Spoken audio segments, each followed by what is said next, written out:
when you hear this joyful melody? Would you think of the fate of the little Indians? Their miserable fate ensnared by an unending genocidal nightmare.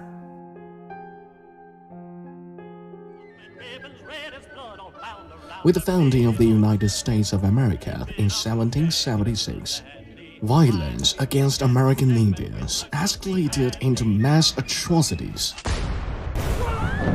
Ever since, the U.S. government had launched over 1,500 attacks on Indians, slaughtering their people, plundering their land, and offering bounties for their scalps. The U.S. state of California offered $5 for the severed head or scalp of an Indian. In mid-19th century, when an average American could only earn 25 cents a day, Chivington's men actually taking the heads and scalps of women and children and parading them through the streets of Denver. The U.S. government applied forced sterilization to Indian women in the name of health. In the early 1970s, nearly half of Indian women of reproductive age were sterilized. As a result, many small tribes became extinct.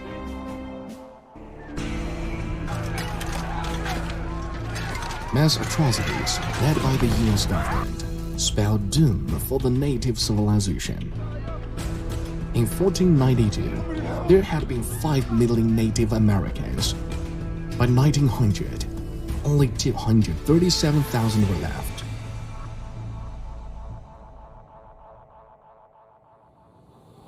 Moreover, the Indian Removal Act of 1830 drove some 100,000 Indians to the territory west of the Mississippi River, so that white people could take over their ancestral lands. From sweltering summer heat to biting winter cold, those Indians had to walk 60 miles a day. Pregnant women who could not keep up were shot dead. Thousands of Indians died on the way. Whereas white people celebrated the West Movement, Indians mourned the Trail of Tears. By the mid-19th century, the U.S. government had relocated most Indians to the remote and barren lands to the west of the Mississippi River, the so-called Indian reservations. In the Indian reservations, Indian children were forced into boarding schools where they were not allowed to speak their own language, wear traditional clothes, or carry out any Indian-related activities.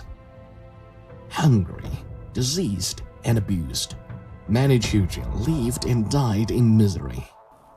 I got hit so much I lost my tongue. I lost my native tongue. The only thing I remember was my Indian name. We have the Navajo as we find him in the desert. Few of these boys and girls have ever seen a white man.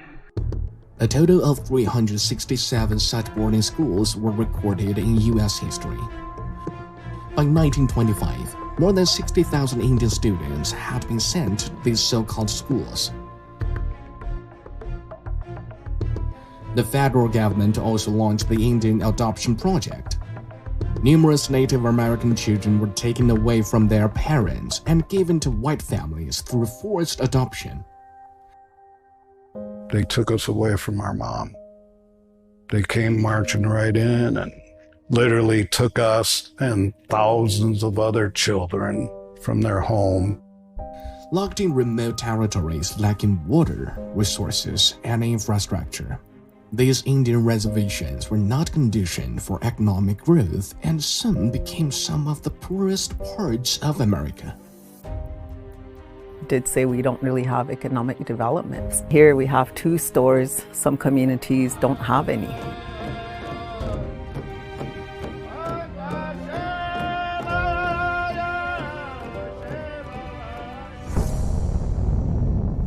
Worse still, These reservations have become dumping grounds for toxic substances and nuclear wastes.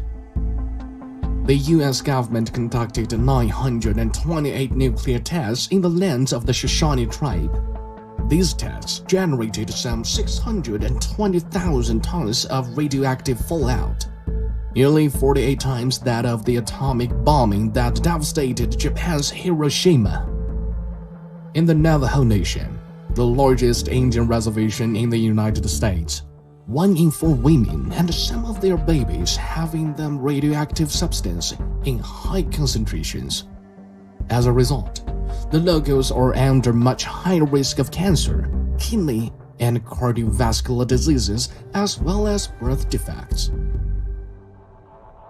We want clean water and clean air for our precious children and grandchildren so that they will have the same opportunity to once again play in the meadows and canyons of my childhood. Thank you.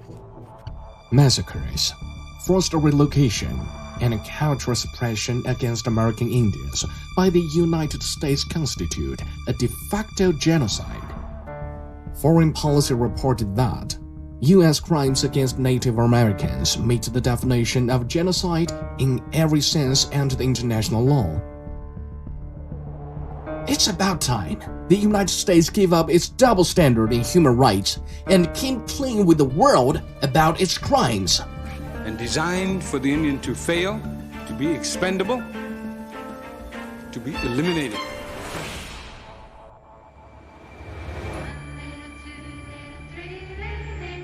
Four little, 5 little, 6 little Indians. Yesterday, American Indians were hunted and massacred. Today, they are hurt and discriminated. The melody lingers on, and the nightmare has never ended.